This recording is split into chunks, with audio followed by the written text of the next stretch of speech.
おはようございます。阿部義俊です。今回は G ゾーという筆記具やサングラスやいろんなものを作っているメーカーですけど、その G ゾーというメーカーの万年筆をちょっと落書きでもしながら紹介しようと思います。3月の終わり頃に、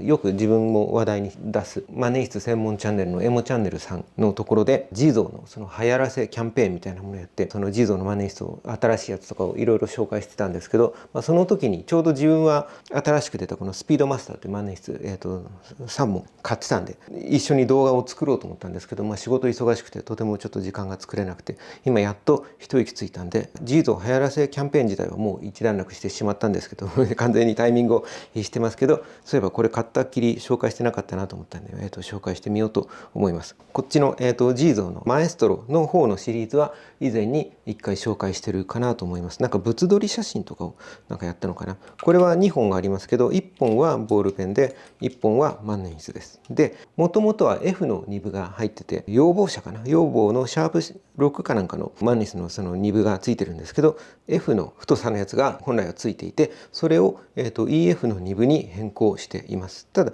書き味的にはだから細い線引くのが好きなんで、EF にしてよかったんですけど、ペン先自体はこっちで見るか、結構サイズ的には一回り小さくなっちゃって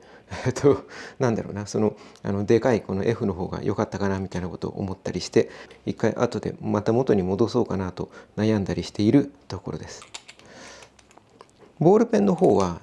中のリフィルを、国産のなんかリフィルかなんかにちょっと入れ替えて使ってますね。これまたやっぱり細い線が引きたかったんで。で、どれだっけな、この3種類買って、このスピードマスターのシリーズもこのクリップの部分がそのローズゴールドのものとシルバーのものとあるのかな。で、本体のカラーも僕は白で3本買っちゃいましたけど、他にもそのいろんな色が出ていて、その時はなんか白が綺麗かなと思って白で3本買ったんだけど、今にして思うとこれどれがどの太さでどのインクを入れてたのかも分かんなくなりがちだし、こっちもそうなんだけど、同じ型のモデルで買うよりはちょっと色違いとか変化をつけた方が良かったかなと思います。これはここの3つの貝殻のパーツの色が違うんで、それで覚えればいいんですけど、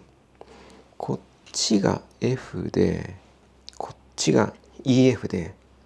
そうなんだよね。多分要望のこっちはシャープ5のペン先で同じになっちゃうんで、だったらでかいペン先の方の F に戻してもいいかもしれないな。そんな感じで、ペン先はこれが F ニブで、こいつが今言ったけど EF のニブで、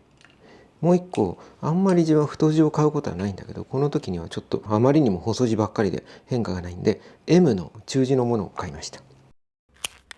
新しいこのスピードマスターの方に関しては、ついついくるくる回すなんかものというなんかイメージがなんかジーズのマネスにあるのか、つい回そうとしちゃうんですけど、引っ張るだけでキャップを外すことができて、スピードマスターっていうのはその辺りから来てるのかな、なんか素早く、書き始めることができますと。この辺のキャップの、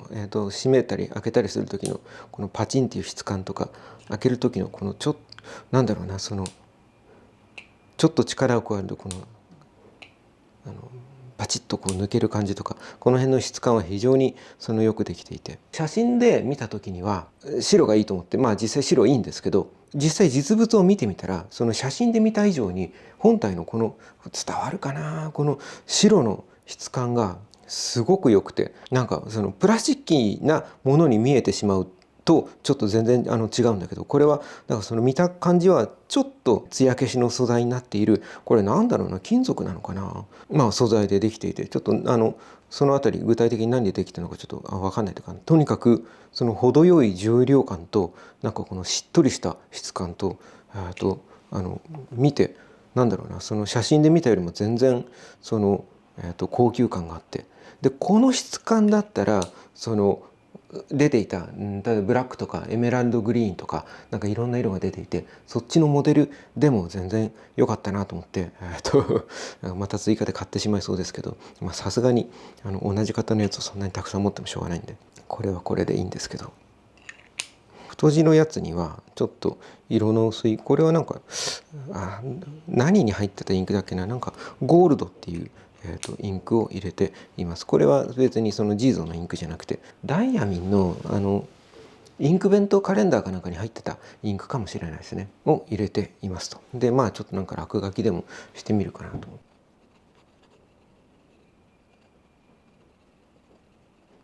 人間描こうかと思ったけど、ちょっとなんかね、いつもその人描こうと思って朝一でこう今一つ手がスッと動かないような時に描き始めちゃって、なんか思ったようにいかないなみたいなことをよくやるんで、ちょっと今回は建物でも描いてみるかな。もう消失点とかも決めずに、写真見ながら適当に。描き味的にはそのぬるぬるっと滑るような書き味ではなく、どっちかっていうとその紙を今音が聞こえるかな、このサリサリと、引っかくというほどではないけど、その程よく抵抗感のある書き味で、自分的にはそのジーゾ全体的にそのどうかな、なんか個人的にはインクフローが程よく渋めという感じで、別に渋くてかすれるみたいなことはないんだけど、潤沢に出過ぎると線がボタッと太くなったりすることがあるじゃないですか。だからそういうことは起きない程度の、非常に程よい自分好みの、インクフローで、そのあたりもなんかジーゾ好きなとこ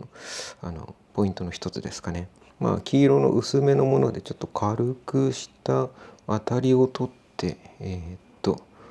なんじゃろうな、なんかその当たりというかな、このまま書いちゃいそうだな、なんか。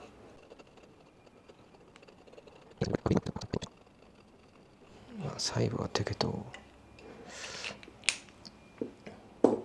ボールペンか、ボールペンはちょっと後でいいかな。せっかくだから万年筆で。紙がこのもうちょっとスケッチを取るようにこの手帳を使うんだったらあれですね、そうか、1個の手帳にその自分の吹き出しメモっていうそのちょっと日記とか、考え事をまとめるための書式のその手帳と、ジェスチャードローイング用のそのリフィルと、もう一つその水彩紙の、コピックとか、なんじゃ呉竹のジグとかあれば、なんかその、水彩色鉛筆とかなんかそんなような画材を使って遊ぶ用のリフィル3冊入れてんだけど、3冊入れるとさすがにその真ん中のやつを入れた時に文字書くのは普通にできるけど、絵を描こうと思うと紙がこうニュッとこう曲がっちゃって描きづらいですね。スケッチ用となんか2冊に分けて2冊持ち歩きたいな。あるいはそのスケッチはプロッターの方にその譲るとかね。文字を書かないと僕的にはなんか文字よりも絵を描いて見せることでこのペンの感じが伝わるんじゃないかと今思っていたけど、文字を要するに万年筆としては書きたいわけで、要するに万年筆買おうかどうか検討している人は、そうか。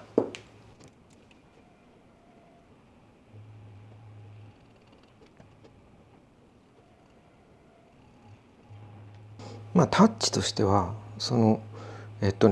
EF はやっぱりインクがだからその出過ぎないのと、EF なんで細いんで割とこういうスケッチにも、適してるというか、フローも安定してるし、なんか結構いい感じかもしれないですね。いい感じかもしれないですねって言いながら、まだこれじゃ何書いてるか分かんないか。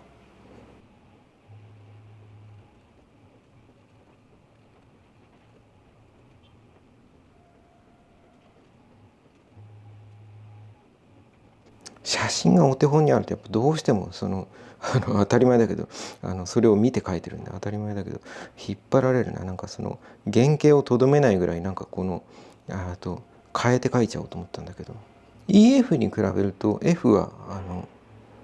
ちょっとだからそのサリサリ感が当たり前ですけど弱まって、ちょっとぬるっとした描き味に近くなって、これはこれでいいペン先ですね。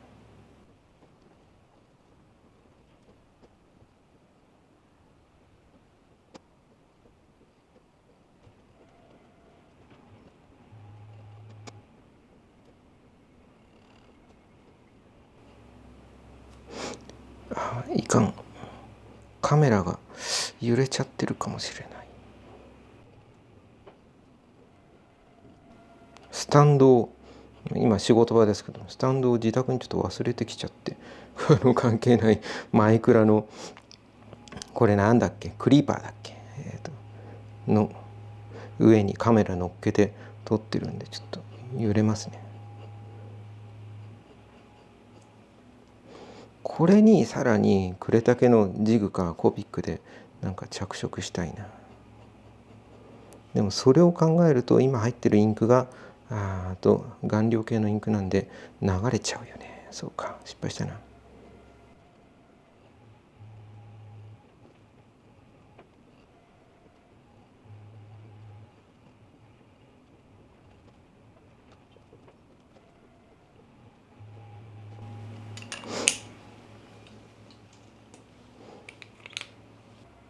書きながらガンガン画材を変える人もあんまりいないよね、そのペン画でね。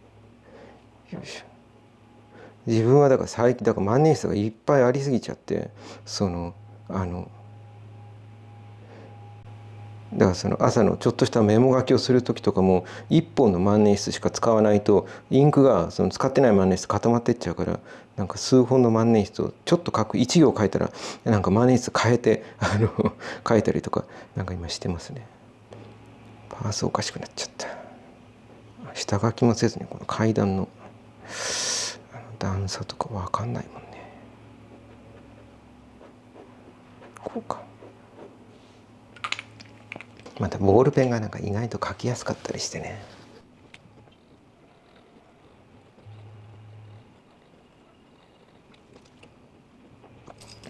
インクがねもう残り少ないんですよ。しまった。ちゃんとインクを満タンにしてからやればよかった。インクが切れかけている。そうか。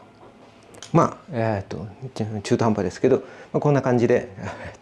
ジーゾーのマエストロとスピードマスターの紹介でした。時々セールをやっていたり Amazon の公式サイトができて Amazon で買うことができるようになったりしてます。 Amazon で買うとちょっと割高だけど送料が無料で、アメリカの公式サイトから買うと、ちゃんと送ってくれるけど日数がね多分 2,3 週間かかって、今どうだろうな、僕が買った時は結構だから何週間か届くまでに時間かかったのと送料とか関税がかかっちゃって、でも公式のサイトは結構大きな割引をやってくれていたり、僕みたいに何度も買っていたりするとなんかそのクーポンを送ってくれたりとかしてちょっと安く買えたりするんですよ。だからまとめて買うんだったら多分公式サイトから、要するに送料は何本買っても1回分しかかかんないじゃないですか。なのでちょっとお得で1本しか買わないんだったら普通に Amazon で買った方が得なんじゃないかなと思います。そんな感じですかね。というわけで、ジーゾーいいですよっていうことです。なんか万年筆さすがにやっぱりこれも多分7,000円8,000円ぐらいするし、こっちはもうちょっとするし1万何千だかするし、なのでそのちょっとホイと買うには高いですけど、そうだな、なんか万年筆好きになって本格的になんかいいもの1本持ちたいなと思った時には、割とその有力な候補の1本になるんじゃないかなと思います。見るからに綺麗ですよね。で、新しくその出たモデルの中の、やっぱり写真でっていうかその公式サイトのその普通の写真で見た時にはあんまり自分は惹かれなかったんだけど、実際に使ってる人の動画を見た時に、この貝殻の装飾が、この格子模様になっている、モデルがあって、それとかが実際に動画で見てこう持って、その格子状に貝殻の部分こういう素材の部分っていうのがそのタイル状に格子状に並ぶじゃないですか。とその部分が光ってなんかすげえ綺麗だったんですよ。なのでそういうモデルとかもそれ高いんだな確か。なんかいいですよね。というわけでジーゾーの取り留めもなくなっちゃいましたが、ジーゾーの万年筆の、自分が持ってるやつの紹介でした。ということです。ありがとうございました。ではでは。